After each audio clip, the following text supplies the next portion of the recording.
Olá, sejam bem-vindos, bem-vindas. Boa noite.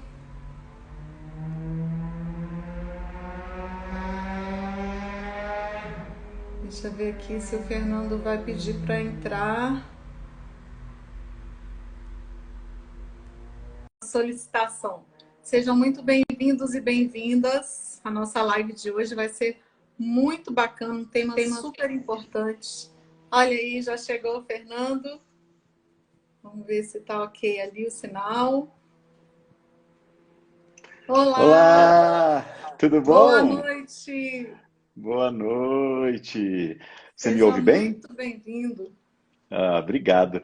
Eu que agradeço o convite. É um prazer poder conversar com você, receber esse convite nessa semana que é tão especial, né, para nós podermos trazer um pouco mais de visibilidade, de representatividade para as pessoas com síndrome de Down, mas que isso não restringe-se somente a essa semana, né, Jordana? Que isso Sim, realmente possa ser um uma meta e uma bandeira que a gente levante durante o ano todo, porque é extremamente importante que nós estejamos empenhados, não é, nesse com trabalho. certeza, com certeza. Muito Então, eu obrigada por ter aceitado o nosso convite, por estar aqui imagina, conosco na nossa caminhada, na nossa jornada que é tão longa, né? sem dúvida. E eu queria apresentar para vocês o Fernando, né? Uma pessoa super especial. Ele é neurocientista, ele é dentista, olha isso, dentista, Também. com especialização em neuropsicopedagogia, musicoterapia, MBA em gestão de pessoas e mestrado em educação. Que E legal. é Mas olha, cantor também, né? Canta também, muito bem. também. Mas disso tudo eu digo que o mais importante que eu recebi de todas as formações, e eu acho que isso fica até uma mensagem para todos que estão nos assistindo, foi, na verdade, todas as experiências e os valores que os meus pais me passaram. Eu acho que os nossos Sim, pais realmente eles são os nossos maiores professores, independente de qualquer titulação que a gente possa ter e sim. vir a adquirir posteriormente, eu acho que é fundamental. E até diante disso, eu acho que quando nós recebemos uma criança com síndrome de Down, a nossa responsabilidade é extremamente grande no sentido de podermos estimulá-la também e a partir daí, sem dúvida nenhuma, podemos promover um desenvolvimento que seja significativo para que essa criança tenha a sua autonomia, porque eu acho que o que a gente quer hoje em dia, quando a gente fala em trissomia do 21, é justamente, inclusive essa semana nós tivemos um seminário na segunda e na terça pelo Instituto Límbios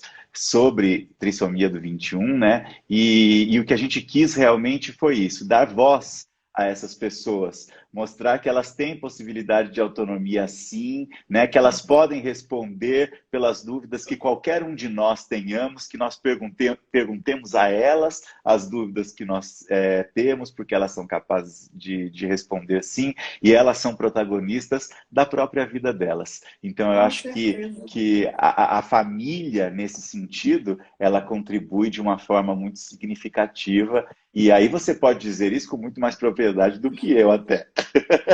Não É, é? e eu digo sempre que a gente tem que acreditar. A Sem gente tem que dúvida. acreditar. Acreditar que a nossa criança, nosso jovem, nosso filho, esteja ele com que idade estiver, né?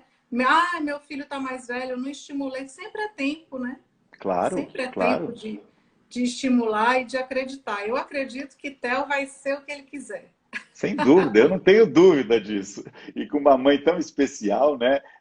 Como Obrigada. você, preocupada, engajada nessa causa, eu não tenho dúvida que o Theo vai ser, já é, né? Fantástico, já é. Vai Quero muito sim, se Deus conhecê-lo, quiser. viu? Quero muito poder conhecê-lo pessoalmente. Já conheço através de foto, mas quero muito poder conhecê-lo pessoalmente. Quando nós pudermos nos encontrar, né, Jordana? Sim, Quando essa sim. fase toda passar. Quando passar tudo isso, mas vai passar. Com certeza, sem dúvida nenhuma. Mas estou à disposição para nós conversarmos. Se você quiser perguntar, se o pessoal que está nos assistindo aqui também quiser trazer perguntas, com a maior humildade, respondo, se não souber responder, digo que vou procurar respostas e trazemos essas respostas posteriormente, sem dúvida nenhuma, porque esse é um segredo, não somos detentores de todo conhecimento, de forma alguma, né? Estamos aqui, na verdade, para que a gente possa realmente aprender um com o outro, isso que é importante. Com certeza. Fernando, fala um pouquinho para a gente sobre a neurociência, sobre como ela pode estar ajudando, né, Legal. na pessoa com trissomia do 21. Vamos lá. Quando a gente fala em neurociência, aí eu sou um apaixonado. Aqueles que, porventura, estiverem aqui e já me conhecem, já conheçam o meu trabalho, sabem a minha paixão e como o meu olho brilha quando eu falo em neurociência, né? Eu me dediquei muito e me debrucei muito dentro da área da neurociência, voltada para a parte educacional, né? Para o desenvolvimento educacional e não só isso, para o desenvolvimento pessoal. Porque quando a gente fala em educação, automaticamente também nós estamos falando da maneira como nós queremos que aquele indivíduo cresça, da maneira como nós queremos formar aquele indivíduo. E seja ele neurotípico ou não. E quando eu falo neurotípico, eu estou falando especificamente das pessoas que teoricamente não possuem nenhum tipo de transtorno, de distúrbio, e as pessoas que são neuroatípicas são aquelas que nascem ou que adquirem algum tipo de lesão ou de comunicação no nosso encéfalo, no nosso cérebro, que acaba fazendo com que não seja tão correta e tão precisa essa comunicação. Mas uma coisa eu já deixo claro, e a neurociência é linda nesse sentido, é de que, independente de termos lesão ou não, sempre há possibilidade de estimularmos, não é? A neuroplasticidade, e o que é a neuroplasticidade? A neuroplasticidade nada mais é do que a possibilidade de nós promovermos interações, ligações entre células nervosas e, a partir daí, estabelecemos uma nova ligação bioquímica, uma nova ligação entre essas células e, consequentemente, isso nos traz um novo aprendizado. Então, nós temos áreas específicas no nosso cérebro, por exemplo, para linguagem, né? A área específica para audição, a área específica para foco, para atenção, para sociabilização, enfim. Eu digo que o nosso encéfalo, né, o nosso sistema nervoso central, ele controla praticamente a nossa vida, né? Seja ela motora, seja ela cognitiva, seja ela emocional, né? A gente tem um controle significativo do nosso encéfalo na nossa vida como toda, inclusive psíquica, porque, na verdade, todas as respostas psíquicas que eu tenho, sejam elas positivas ou não, elas vêm decorrente de uma comunicação cerebral que eu tenho também, não é? Então, a neuroplasticidade ela é tão magnífica nesse sentido, porque essa possibilidade que eu tenho para que, a partir dessas estimulações, e aí já vem um outro conceito muito importante para a gente trazer. Eu coloquei o celular tão perto, parece que a minha cara está tão grande. Mas agora eu vou ficar não aqui. Parece, a gente parece que está lá na frente. Não, mas sabe por quê? Geralmente eu uso o computador, né? Que fica aqui nesse mesmo lugar que eu estou para dar as aulas e as palestras. E o computador ele fica mais afastado, tem a mesa, tudo. E hoje o celular eu prendi aqui bem grudado. Eu não estou acostumado a me ver tão grande. Isso que eu estou achando engraçado. Mas voltando à questão da neuroplasticidade, nós temos essa possibilidade através de estímulos e aprendemos através dos estímulos. São os nossos sentidos que fazem com que eu realmente consiga adquirir um novo aprendizado, consiga aprender, consiga me relacionar também com o mundo.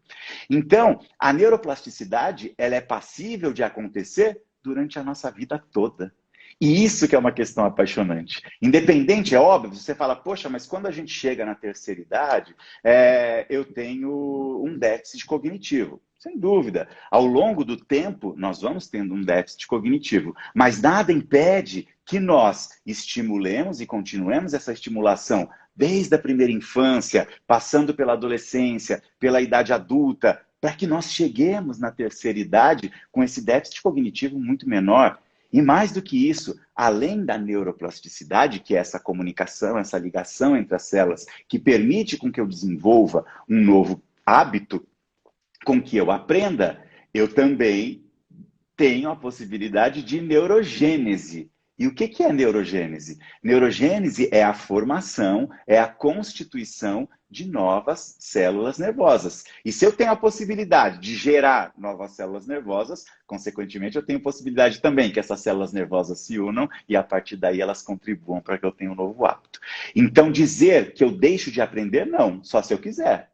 Não é? Só se eu realmente não me interessar para que isso aconteça. Porque essa possibilidade de estimulação, ela acontece durante a vida toda. E de criar novos hábitos, de promover neuroplasticidade e também promover neurogênese, acontece durante a vida toda. Então, isso é lindo, né? E aí, Eu digo que diga. a leitura, te cortando um pouquinho, Imagina. a leitura, ela faz isso o tempo todo, né? Sem dúvida. Quanto Sem mais dúvida. você lê, mais você está trabalhando, né? Eu digo isso porque minha mãe, com 82 anos, né? Ela adora fazer aquelas palavrinhas, e ela adora ler o jornal, e ela adora ler a revista, e eu digo que isso é muito bom. Sem dúvida, Como você disse, ela fundamental. está trabalhando, mesmo que haja uma perda, né? Sim, tá ativando, Cognitiva que a gente né? sabe que acontece, ela continua Mas trabalhando. eu ainda digo, Jordana, que existem pessoas que estão aí com 70, 80 anos e a perda cognitiva dessas pessoas é muito menos, né? A perda é muito menos significativa do que às vezes pessoas com 30 anos. Uma preocupação que eu trago hoje e que eu bato bastante nessa tecla ultimamente é a questão do uso excessivo da tela, né? Cada vez mais nós temos percebido que essa nova geração, e desde muito cedo, tem estado em contato com a tela, e quando eu falo em tela, eu digo assim, celular, tablet, computador, televisão, de uma forma extremamente excessiva. Não que a gente não pode dizer e negar o uso da tela, porque durante esse período pandêmico, foi ela que nos ajudou para que nós conseguíssemos, por exemplo, estar aqui hoje conversando a respeito desse assunto tão interessante, né? Mas é uma preocupação que eu tenho, e eu acho que nós já temos um reflexo disso, mas a gente, daqui eu acho que uns 5, 10 anos, a gente vai ter um reflexo muito significativo do quanto nos prejudicou esse uso excessivo da tela. Então é importante para que nós, como pais, como professores, como terapeutas, como cidadãos, de uma maneira geral, independente de estarmos enquadrados nesses grupos ou não, é importante que nós fiquemos atentos a isso e conscientizemos e possamos fazer de uma maneira equilibrada o uso da tela com atividades que são. Então, não tenho dúvida, isso daqui eu falo com total convicção para você, que a sua mãe foi muito mais estimulada, apesar de não ter tecnologia naquela época, do que as crianças que estão hoje em contato excessivo com essa tela. Então, desenvolviam-se atividades que eram atividades que realmente propiciavam uma ativação cerebral mais significativa. Aí você fala, Fernando, então a tela não contribui, não promove a ativação cerebral? Sim, promove. Se nós pegarmos alguns jogos que trabalhem atenção, que trabalhem foco, concentração, sem dúvida nenhuma vai estar promovendo a atenção. Mas a própria iluminação, a própria luz que a tela emite, isso prejudica no neurodesenvolvimento. Então, essa é uma preocupação muito grande. Essa é uma temática que eu sempre trago e que eu acho que é importante nós conversarmos sobre ela, porque as consequências desse uso excessivo de telas hoje em dia, sem dúvida nenhuma, vão ser grandes e significativos daqui a um tempo. Então, fica aí uma reflexão para nós fazermos diante disso tudo que nós estamos conversando também, né? Mas vamos entrar um pouquinho, se você tiver alguma pergunta pode fazer, senão a gente entra na questão da trissomia do 21, da síndrome de Down mesmo, que é o nosso assunto, né? Só uma pessoa perguntando aqui, a pessoa na terceira idade, mesmo que não tenha estimulado muito a cognição, se começar aos 60, por exemplo, a estimular esse cérebro, é possível fazer essas novas interações? Sim, é possível fazer, é óbvio. E aqui vou abrir um parênteses de novo, com relação à terceira idade e à primeira infância. O que acontece? Durante a primeira infância, principalmente, que vai até os 6 anos, a maioria dos autores considera 6, alguns autores consideram 7 anos, mas durante a primeira infância, nós temos períodos que são chamados de períodos críticos para a neurociência. O que são esses períodos críticos?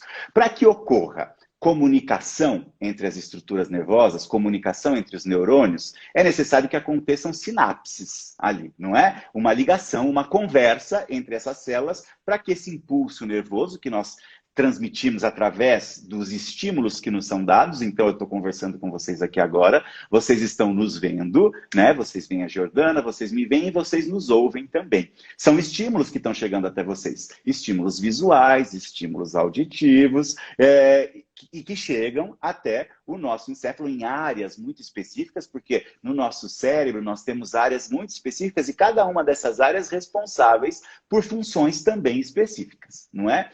Então esses estímulos chegam nessas áreas específicas e a partir daí nós temos o quê? A partir daí nós temos uma resposta como esse estímulo que chegou até a gente. Então se chegou um estímulo visual, a resposta que eu tenho é o quê? Enxergar aquilo que está chegando até mim. Se eu tenho um estímulo auditivo, automaticamente eu vou ouvir, caso não tenha nenhuma anormalidade na formação e na comunicação para a decodificação desse estímulo auditivo, eu vou ouvir aquilo que nós estamos dizendo, não é?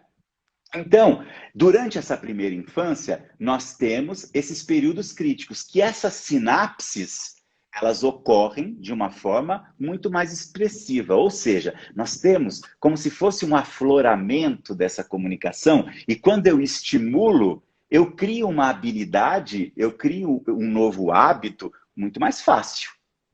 Isso é o que a gente chama de períodos críticos. E esses períodos críticos acontecem durante a primeira infância e em cada período uma habilidade específica. Então, eu tenho um período que eu vou ter maior facilidade para desenvolver a questão da linguagem, um período em que eu vou ter maior facilidade para desenvolver a questão de relacionamento social, as questões lógico-matemáticas, enfim. Todas as habilidades que nós temos possibilidade de desenvolver, nós temos esses períodos que podem ser aproveitados para que elas se desenvolvam mais facilmente. E aí elas não podem acontecer depois, quando eu estiver na minha terceira idade, ou então na idade adulta, sim, podem acontecer. Não vão acontecer com tanta facilidade como aconteceriam nesses períodos, se nós aproveitássemos esses períodos críticos. Mas vão acontecer. Eu dou um exemplo para vocês, por exemplo, uma comparação que existe entre pessoas que foram alfabetizadas durante esses períodos críticos e pessoas que foram alfabetizadas na idade adulta, foram alfabetizadas tardiamente.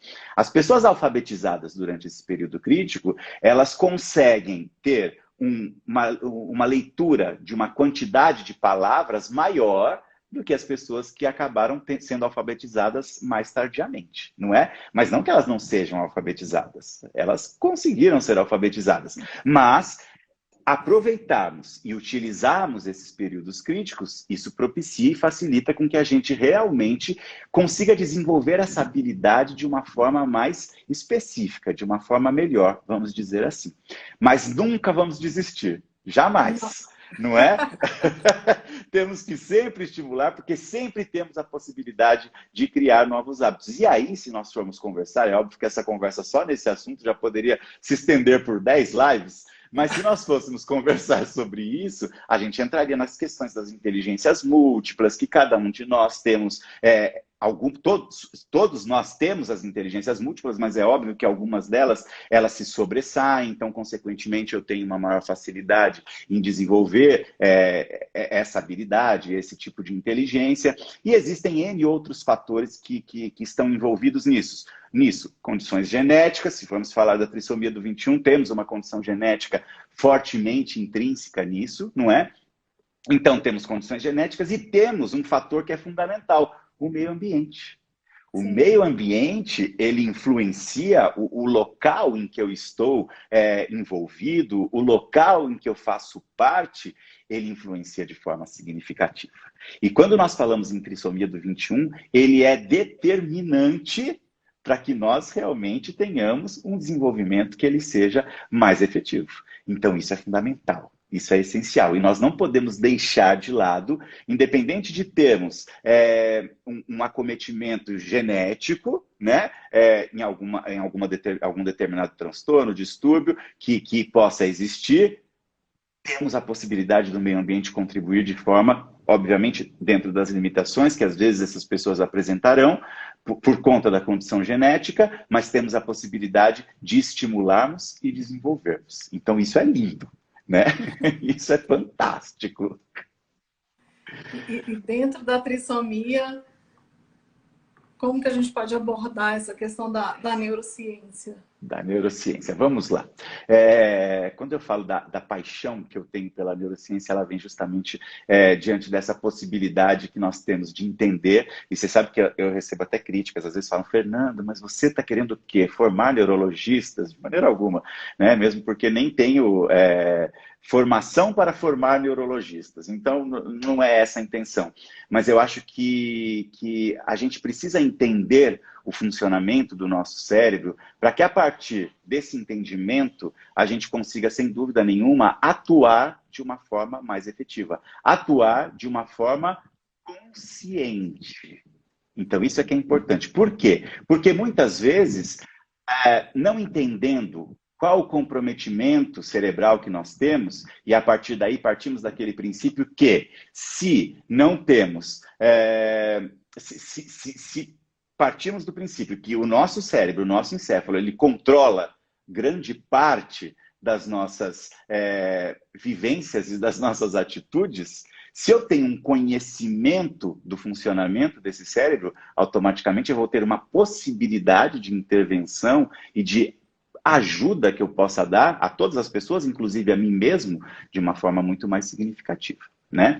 Então, quando a gente traz a neurociência para dentro da trissomia do 21, é importante nós entendermos como que se processa o neurodesenvolvimento, ou seja, o desenvolvimento cerebral das pessoas que estão dentro da trissomia do 21. E a partir daí, eu tenho possibilidade, entendendo esse funcionamento e esse neurodesenvolvimento, de agir e de intervir, seja eu como professor dentro da escola, seja eu como pai ou mãe, como família, no ambiente doméstico, seja eu como terapeuta, e aí psicólogo, médicos, TOs, fonoaudiólogos, enfim, toda a equipe terapêutica que vai estar trabalhando nesse sentido. E aí eu faço um outro adendo.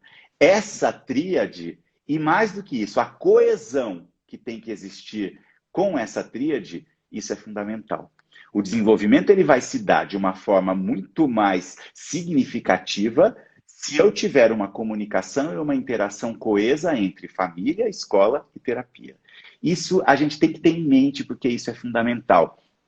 E aí, voltando para a questão da neurociência, tendo esse entendimento, eu posso atuar em qualquer nível de uma maneira muito mais significativa. De uma maneira geral, o que acontece? Nós vemos que há um comprometimento do sistema nervoso central, do sistema nervoso como um todo, na pessoa com a trissomia do 21. Mais especificamente, nós temos o comprometimento desse nosso lobo frontal, que fica aqui na frente. Eu até tenho um encéfalozinho aqui para mostrar para vocês. Então, aqui seria o nosso... Geralmente, a gente chama esse conjunto todo de cérebro, erroneamente, tá?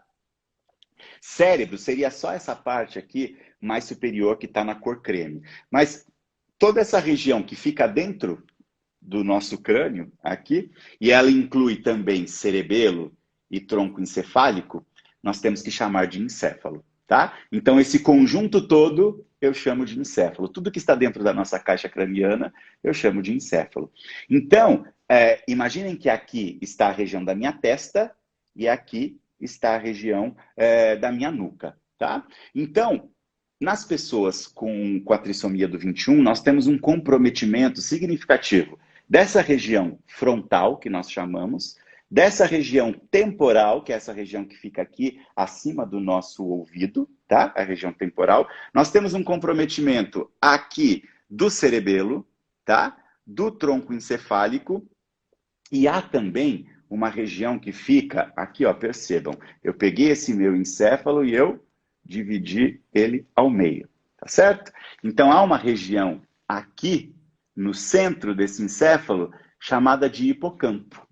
O hipocampo também é uma região extremamente comprometida. Aí você fala, tá bom, Fernando, você falou esse monte de nome, né? Talvez tenha algumas pessoas aqui que já tenham tido contato com esses nomes, que já conheçam um pouco sobre neurociência, já tenham estudado um pouco a respeito disso. mas a gente precisa entender um pouco de que maneira isso pode afetar e fazer com que eu compreenda as manifestações clínicas que a gente tem numa pessoa com trissomia do 21. Quando eu falo de comprometimento do meu lobo frontal, essa região frontal aqui, nessa região nós temos uma vastidão de estruturas que são responsáveis por funções muito específicas e muito significativas. Nessa região nós temos, principalmente aqui, mais à frente, uma região que nós chamamos de córtex pré-frontal. O córtex pré-frontal, ele está diretamente relacionado com as nossas funções executivas, né? Quando a gente fala em função executiva, a gente está falando de atenção, metacognição, né? Vamos resumir a questão das funções executivas em 3 pilares que eu costumo nomear essas funções executivas. Primeiro deles, memória de trabalho.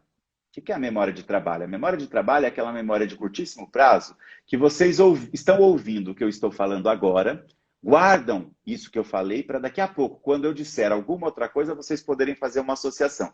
Então, aí eu tenho uma ligação numa memória de curto prazo. E prestem atenção, uma das coisas, uma das características que muitas pessoas dentro da trissomia do 21 apresentam é uma dificuldade na memorização, não é? Então, já comecem a fazer uma associação, principalmente aqueles que têm uma vivência nesse sentido. Então, memória de trabalho. Depois, a gente pode falar de flexibilidade cognitiva. O que é flexibilidade cognitiva? É a possibilidade que eu tenho de usar todos os elementos que compõem a cognição de uma forma mais flexível. Uma maneira de eu ajustar esses elementos que compõem a cognição de uma forma que isso me facilite. Dá um exemplo para vocês. Elementos que compõem a cognição. Atenção também, percepção, raciocínio, memória, né, linguagem. Todos esses elementos fazem parte da cognição. Então, quando eu tenho uma flexibilidade cognitiva, por exemplo, eu estou aqui fazendo um discurso, isso está envolvido na minha linguagem, mais especificamente aqui na minha linguagem verbal, né? Eu estou aqui fazendo um discurso, falando para vocês, e de repente entra um assunto, vamos falar de um assunto polêmico, política, né? A gente vai falar, eu estou fazendo aqui um discurso para pessoas petistas ou bolsonaristas, e aí entra um tema totalmente oposto àquela turma que eu estou conversando aqui. Para que eu não entre num embate e não se torne um ambiente desagradável, eu tenho que saber de que maneira conduzir e contornar, ou seja, de que maneira usar a minha linguagem para que eu possa realmente não ficar numa situação de saia justa, numa situação desagradável. Então, isso é uma flexibilidade cognitiva. Dentro da linguagem, eu tenho como usar artifícios e saber trabalhar com aquela função específica para que, a partir daí, ela possa contribuir comigo, tá? Então, falamos em memória de trabalho, falamos em função cognitiva e o terceiro pilar das funções executivas é controle inibitório. Ou seja, eu estou aqui falando, e a Jordana, ela quer fazer uma pergunta, quer falar alguma coisa, mas eu, como não tenho controle inibitório, eu continuo falando e não deixo a Jordana falar. Então, isso é controle inibitório, né? Que é extremamente necessário. Então, no córtex pré-frontal, nós temos essas funções executivas dentro desses 3 pilares que eu falei para vocês. E o que é mais importante? No nosso córtex pré-frontal, nós temos também as questões de relacionamento, como eu vou me portar na sociedade. Ou seja, as questões de planejamento social. Tá? A maneira como eu vou estabelecer meu vínculo com as outras pessoas na sociedade. Consequentemente, se eu tenho um comprometimento do meu córtex pré-frontal, que é essa região na frente aqui, automaticamente eu vou ter dificuldade nessas funções que o meu córtex pré-frontal estabelece. Tá certo? No meu lobo frontal, que é essa região anterior, eu tenho 2 áreas muito importantes também. Eu tenho a área de Broca, que é uma área que está diretamente relacionada com a minha linguagem, é o centro do meu discurso. Então, é a área onde eu articulo as palavras para que eu possa expressá-las numa linguagem verbal, tá? E eu também tenho a minha área pré-motora e motora, que são áreas muito específicas que estão relacionados com o start do movimento motor, ou seja, com o comando para movimentos voluntários e também para a praxia fina, ou seja, para a coordenação motora fina, tá? A área de coordenação motora fina, de praxia fina, ela corresponde a 2/3 dessa área dessa área motora no meu córtex frontal. Então, percebam, são regiões muito específicas e que estão muito ligadas a condições que muitas vezes nós vemos que acometem as pessoas com a trissomia do 21, né? A questão motor é uma questão extremamente importante que nós temos que trabalhar muito, né? Há uma hipotonicidade muito grande, né? Muitas crianças, logo que nascem, as mães percebem até uma dificuldade na deglutição mesmo, um regurgitamento, muitas vezes por causa do cárdia, que tem uma flacidez maior. Então, além disso, eu vou para uma outra área, já que nós estamos falando da questão motora, que é o cerebelo. Então deixa eu trazer aqui meu encéfalo de novo para vocês. Eu tenho aqui a minha região frontal, onde está a minha testa, e aqui atrás, no lado oposto, essas duas estruturas em verde aqui, são o cerebelo. O cerebelo, ele está relacionado com esse controle mais generalista, esse controle motor mais geral. Então, eu tenho um comprometimento também do cerebelo.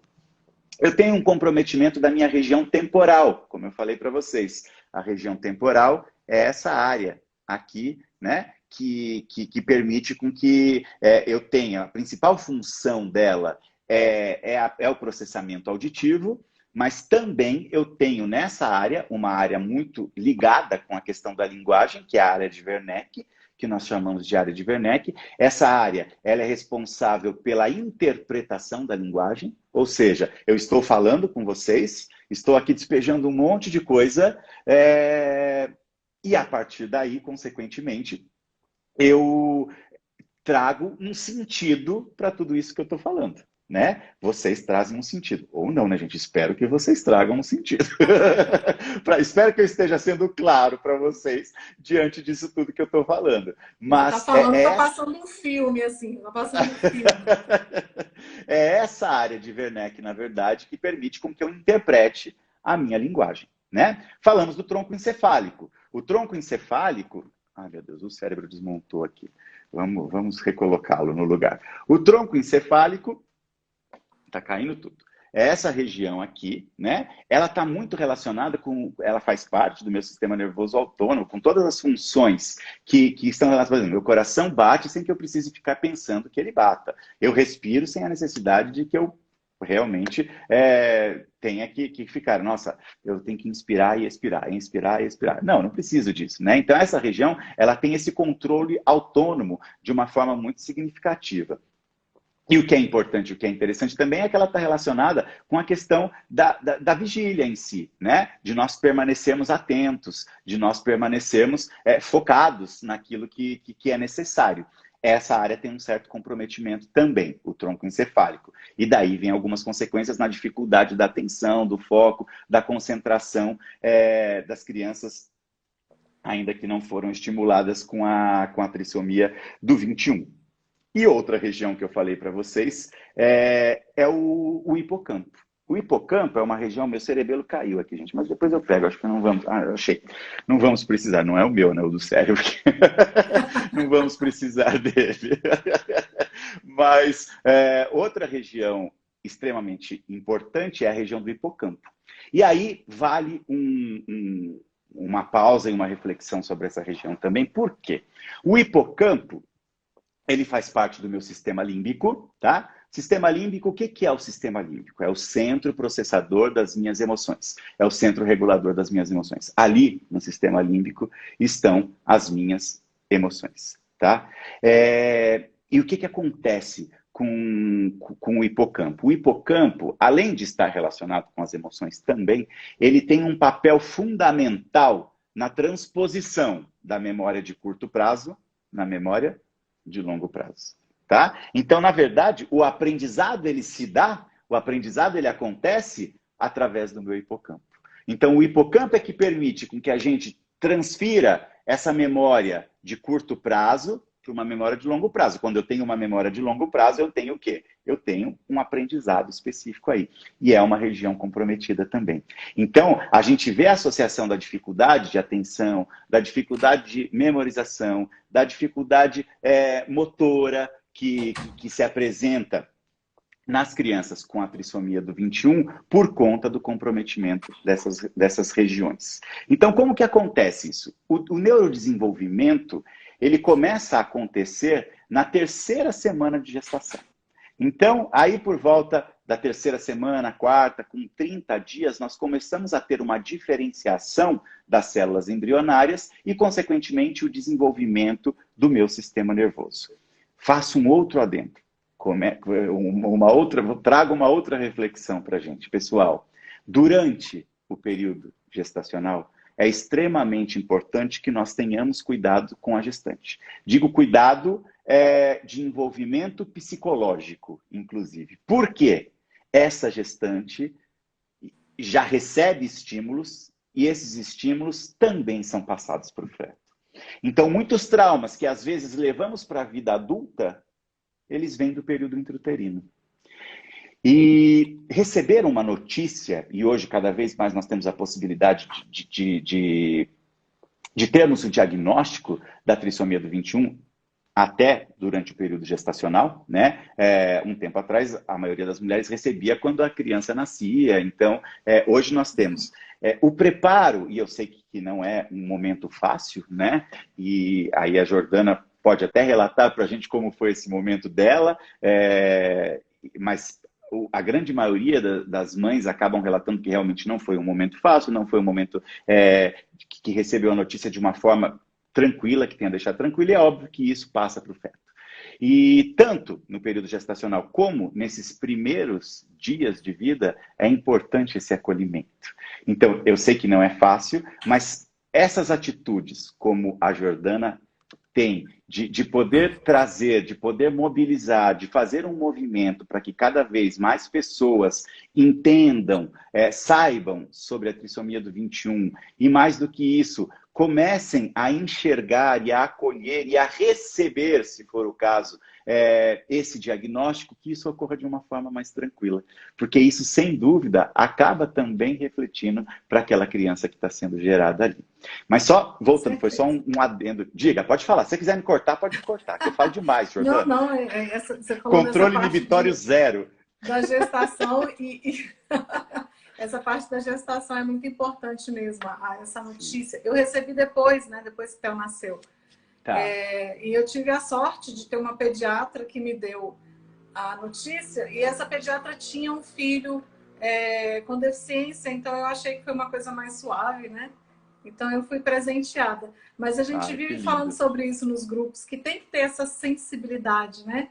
Por parte dos médicos, dos enfermeiros, de quem vem dar a notícia, né? De quem faz o exame, que às vezes sai no exame, isso é muito importante, sim. Sim. Né? O que a gente estava comentando até essa semana, inclusive, no seminário. E o ano que vem, Jordana, eu queria fazer um convite para vocês. Eu queria que você fizesse parte do seminário junto com a gente, que nós trouxéssemos o Motiva 21 também como um dos organizadores desse seminário, para que a gente fizesse um grande movimento nesse sentido. Que bacana, obrigada. Mas já está até marcado. Vai ser dia 21 e 22 de março, 21 e 22 de março de 2022. Então, Pronto. Poxa, vai ser um prazer se você estiver conosco para a gente fazer um grande evento nesse sentido. Que lindo. Obrigado, vou ficar feliz. E o que nós estávamos comentando realmente nesse sentido é o fato da gente trazer essa visão mais humana, né? Para os profissionais que são responsáveis em dar essa notícia para os pais, para a família. Então, isso é extremamente necessário, pessoal. Eu vou dizer uma coisa, voltando no hipocampo só, e para depois a gente complementar o que nós temos que conversar. O hipocampo é uma estrutura neuronal extremamente importante, como eu falei para vocês, está diretamente relacionada com essa questão de aprendizado.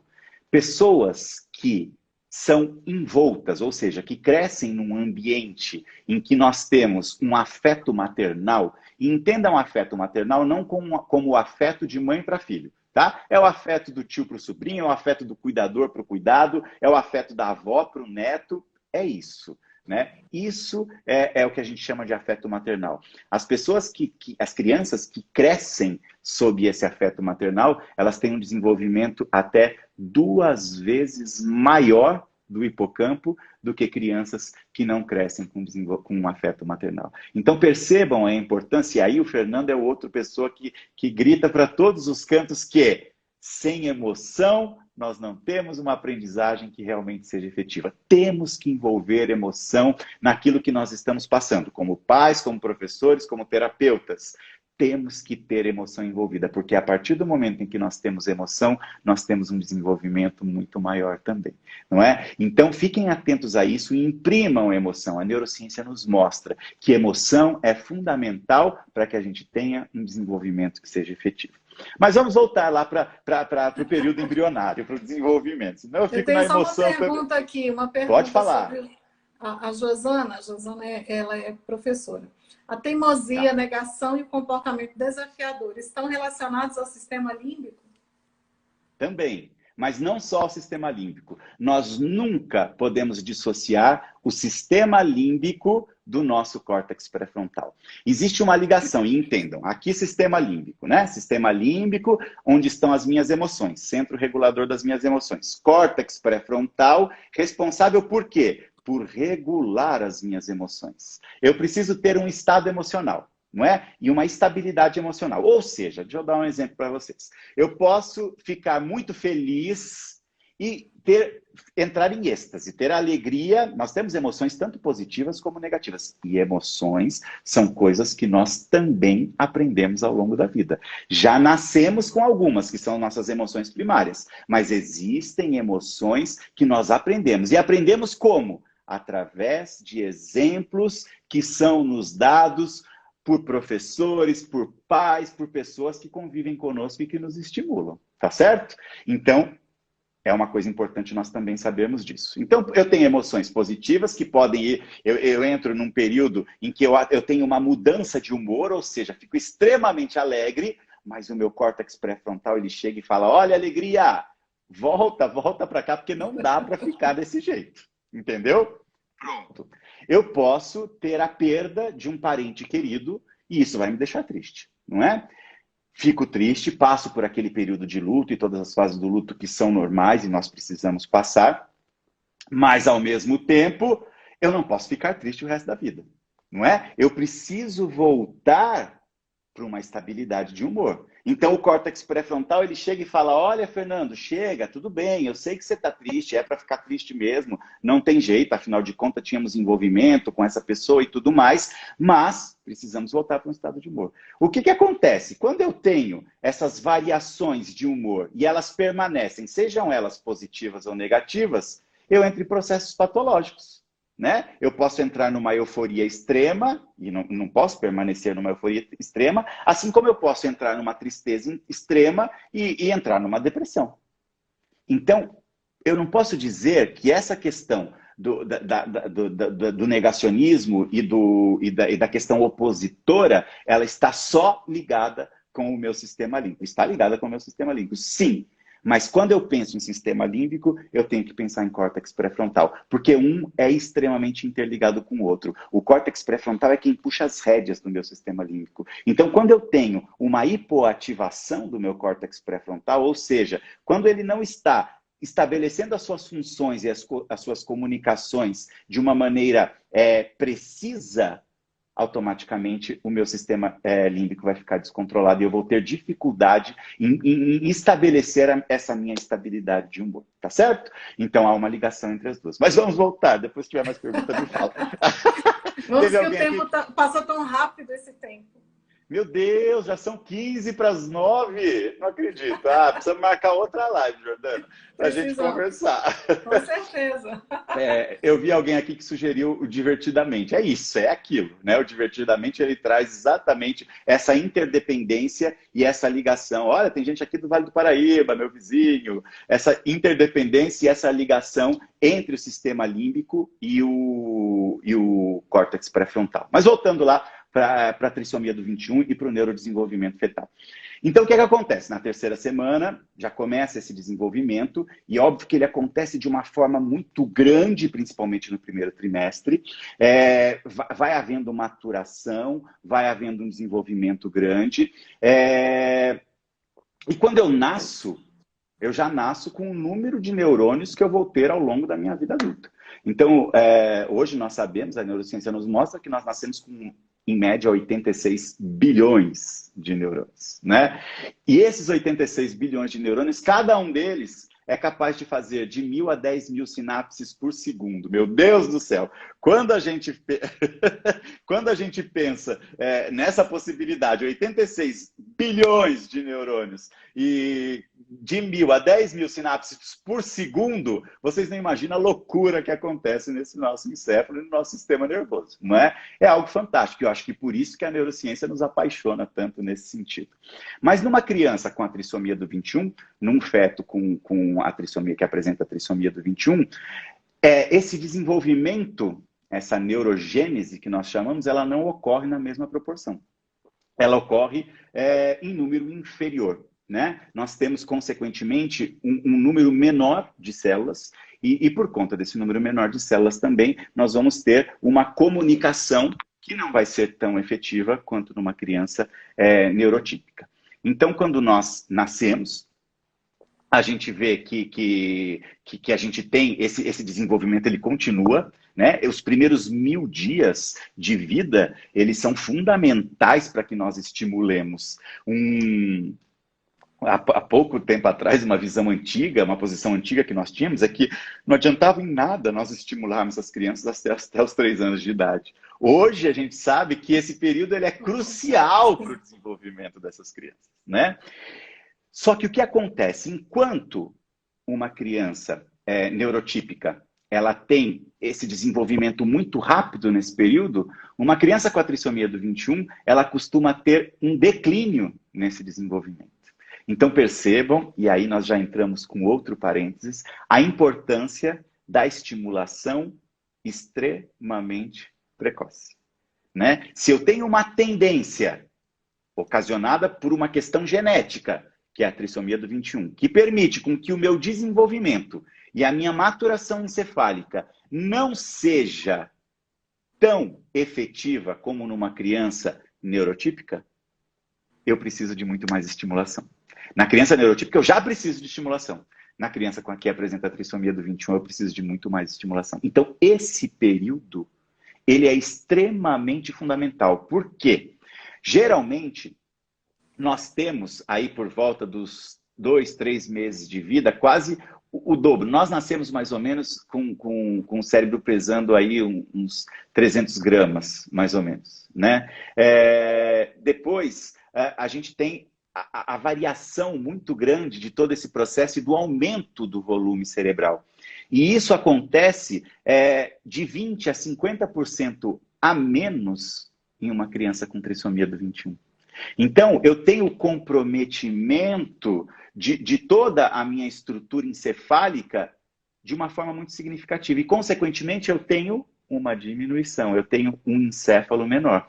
E, consequentemente, se o seu encéfalo é menor, automaticamente eu não vou ter uma comunicação tão precisa. Então, eu associo o volume menor do meu encéfalo com uma possibilidade de ligação, de comunicação sináptica também menor. E aí nós temos, consequentemente, sinais e sintomas que nos são apresentados nas crianças com a trissomia do 21. Então, por isso, quando eu propus para a Jordana o tema da nossa live, que eu coloquei percepções e estimulações, é justamente nesse sentido, né? Percepções para que nós entendamos como ocorre esse processo todo e a importância que nós temos das estimulações para que nós tenhamos um desenvolvimento mais efetivo. Então você fala, poxa, eu tenho um volume encefálico menor, eu tenho uma comunicação sináptica menor, então eu não vou conseguir estimular? Não, muito pelo contrário, né? Eu não vou ter a mesma facilidade de estimulação que eu teria numa criança neurotípica. Mas eu preciso mais do que nunca estimular. Eu tenho que estimular. Seja a questão motora, né? Trabalhando, a questão dos próprios móveis no berço ainda, quando a criança, sabe aqueles móveis que a gente deixa ali em cima? Finalmente eu lembrei esse nome, Jordana. Eu não tenho filho. E às vezes, para lembrar uns nomes, eu falo, meu Deus do céu, mas eu estou interiorizando esses nomes. Aqui eu usava então umas meinhas, umas pulseirinhas, né? Sim, e ele chacoalhava e ele via no pezinho a meinha com chocalho. Isso exatamente. É importantíssimo, né? É importantíssimo. Então, a gente trabalhar com o próprio rolinho, sabe? Fazer um rolinho com toalha mesmo e colocar a criança ou para ficar em cima ou deslizar ela sobre esse rolinho para que ela possa ir criando essa estimulação sensorial e motora. Ela é extremamente importante. Aquilo que eu falei para vocês. É muito importante nós compreendermos isso, porque geralmente a gente tem uma hipossensibilidade nas crianças com síndrome de Down, uma hipotonicidade nas crianças com T21. Então, nós estimulamos e nós trazemos essas ativações motoras, essas ativações sensoriais, isso é muito importante. E aí, eu sempre trago, e é uma preocupação que eu tenho, Jordana, nesse sentido, porque nós encontramos muitas famílias que têm condições e possibilidades de chegarem até profissionais, para que esses profissionais realmente possam trazer toda essa bagagem, enfim, essas estimulações. Mas a grande preocupação e a grande batalha minha nesse sentido hoje é para que nós podemos fazer isso dentro de casa, ainda que nós não tenhamos uma formação, né? Desde que nós tenhamos profissionais que nos orientem nesse sentido. E mesmo os pais que têm condições de levarem os filhos aos terapeutas, eles podem dar continuidade a esse tratamento dentro de casa. Não precisa restringir-se. Não é? Devem, exatamente. Não precisa restringir e não deve restringir-se somente àquele momento da terapia ali em si.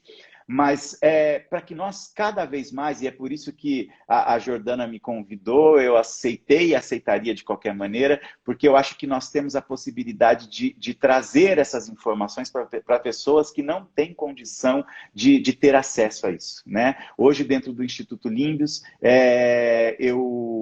a partir do segundo, a pandemia nos atrapalhou muito nesse sentido, mas a partir do segundo semestre, a gente vai estar abrindo em São Paulo uma clínica de reabilitação para justamente atender a população carente. Então, os nossos alunos da pós-graduação, os nossos alunos da pós-graduação, eles vão ter possibilidade de estagiar nessa nossa clínica e promovendo atendimento para as pessoas que realmente não têm condição. É óbvio que as pessoas que têm condição também podem passar conosco, até para ajudar-nos a ampliar mais esse nosso projeto, mas o principal foco nosso realmente é que as famílias que não tenham condição, elas possam realmente ter acesso ao tratamento em si e mais do que isso, possam realmente levar esse conhecimento. Então, acho que essa democratização e essa possibilidade que você está nos oferecendo de podermos passar um conhecimento, de podermos passar um entendimento hoje, graças a Deus, a internet ela está se tornando cada vez mais acessível, né? Tem muitos aplicativos, inclusive, que nem gastam os nossos dados celulares, né, nesse sentido, e então nós temos essa possibilidade de podermos democratizar esse processo e permitir o desenvolvimento dessas crianças ao longo do tempo. Então, isso é muito importante, né? Nós estimularmos, entendermos, e aqui já deixo, se você quiser marcar um outro dia, uma outra live, eu volto com o maior prazer, porque eu estou vendo que o tempo vai estar acabando, já vai dando um desespero. Com certeza. Vai dando um desespero. A gente fica vendo o tempo passar. Nossa Vamos Senhora. marcar sim, com certeza. As pessoas estão pedindo aqui dicas de estimulações. O que eu vou fazer? Depois eu vou conversar com o Fernando e ele me passa essas dicas, a gente faz um post, sim, né? E vamos coloca fazer lá isso. Um post onde todo mundo tem acesso. Eu tenho até imagens. é que aqui a gente não consegue passar. Quer dizer, até consegue. Tem um jeito de. Mas aí é você que teria. A gente pode até conversar numa próxima oportunidade. Eu trago umas imagens, mas eu compartilho com você para que você compartilhe no Instagram do Motiva 21 possibilidades que nós temos de estimulações e que podem ser feitas em casa mesmo. Aquelas bolas, gente, sabe aquelas bolas de pilates?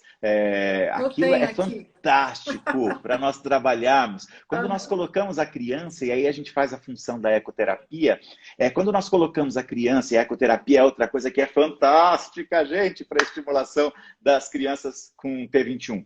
Quando eu coloco, não só pela questão motora em si, né? Porque a gente trabalha essa tonicidade toda, mas porque quando eu faço esse movimento, não vou fazer aqui para não pagar mico, mas mesmo na bola, de colocar a criança em cima e fazer com que a bola jogue a criança para cima, assim como o cavalo faz. Porque a intenção do cavalo é realmente fazer com que ele nos jogue para cima, né? Então, quando eu coloco a criança sobre essa bola e permito com que ela faça esse movimento, esse jogar para cima, ele promove uma estimulação no meu córtex cerebral e ele ativa o meu córtex cerebral como um todo. Córtex cerebral é essa parte mais externa, essa camada mais externa do nosso encéfalo. E ele ativa o meu córtex cerebral como um todo. E, consequentemente, se eu tenho essa ativação, automaticamente eu tenho uma maior conexão sináptica e um melhor desenvolvimento disso. Então, por isso que até combatentes de guerra que trabalhavam que combatiam a cavalaria, iam à frente na cavalaria, eles tinham uma recuperação psicológica pelo fato de verem... Nossa, Jordana, o negócio cai daqui a pouco, não dá uma hora. Não, peraí, só vou finalizar isso. Tá me dando nervoso. Quando esses combatentes, eles iam à frente na cavalaria, a recuperação psicológica deles, por terem visto os companheiros sendo mortos, terem que matar, era muito mais rápida porque eles tinham essa ativação. Então, essa é uma possibilidade de estimulação. Meu Deus do céu, Jordana. Eu vou parar de falar. Ó, a gente tem que marcar a parte 2. Eu fiz isso com a Nutri, com a Luciana. Nós fizemos a parte 1 e a parte 2. Vamos marcar. Vamos combinar e acho que é a Cláudia, recriar o saber. Ela fala, calma, Fernando, meu Deus do céu. É o controle inibitório ausente praticamente. Mas, ansiedade. Fernando, olha, maravilha você aqui com a gente. Essa live foi assim. Imagina. Eu já sabia, eu já tinha te falado que ia ser maravilhosa. Eu que agradeço. Porque é um assunto e parabéns assim pela sua iniciativa e pelos profissionais que você trouxe ao longo dessa semana para conversarem com você. Parabéns, isso é fantástico. Isso é obrigada, fantástico. obrigada por estar aqui. Na segunda-feira gente, a gente tem mais uma live, agora com uma mãe, né? Vai ser de que legal. Mãe, que também faz um trabalho fantástico. Né, que é a Nazaré, ela faz um trabalho muito, muito bacana numa associação e a gente vai conversar com ela também sobre esse trabalho, sobre os assuntos de mãe. É importante. Né? Trazer essa vivência das mães é algo que é espetacular, é fundamental. Isso. Então, isso é muito importante. E eu só agradeço, eu que agradeço o convite, foi um prazer. Não vi a hora passar, foi uma delícia. E se alguém tiver alguma dúvida, eu sei que talvez tenham dúvidas aí, que tenham perguntas que tenham ficado. Podem perguntar pelo Instagram, gente. Eu respondo. Às vezes demora um pouquinho, mas eu respondo as dúvidas de todo mundo lá no Instagram. Então pode entrar no direct e fazer as perguntas lá para mim, que vai ser um prazer conversar com vocês, tá bom? Gente, obrigada a vocês que estiveram aqui conosco. Olha o Ale Ragazzi, tá aqui, um grande amigo meu, grande cantor também, tá falando para eu terminar cantando Gonzaguinha. Olha aí, depois a gente boa. faz uma live musical, hein, Ale? Na Ale, próxima você live participar. tem que trazer. Vamos cantar. Verdade, vamos convidar live. Esses meus amigos músicos também para eles participarem dessas lives nossas. Vamos fazer sempre algo musical nisso. Isso, muito bom. Fernando, um beijo, querido. Muito beijo, obrigada. Jordana. Mesmo. Obrigado. E fiquem com Eu Deus. Eu que agradeço. Um beijo. Tchau, tchau. Tchau, gente.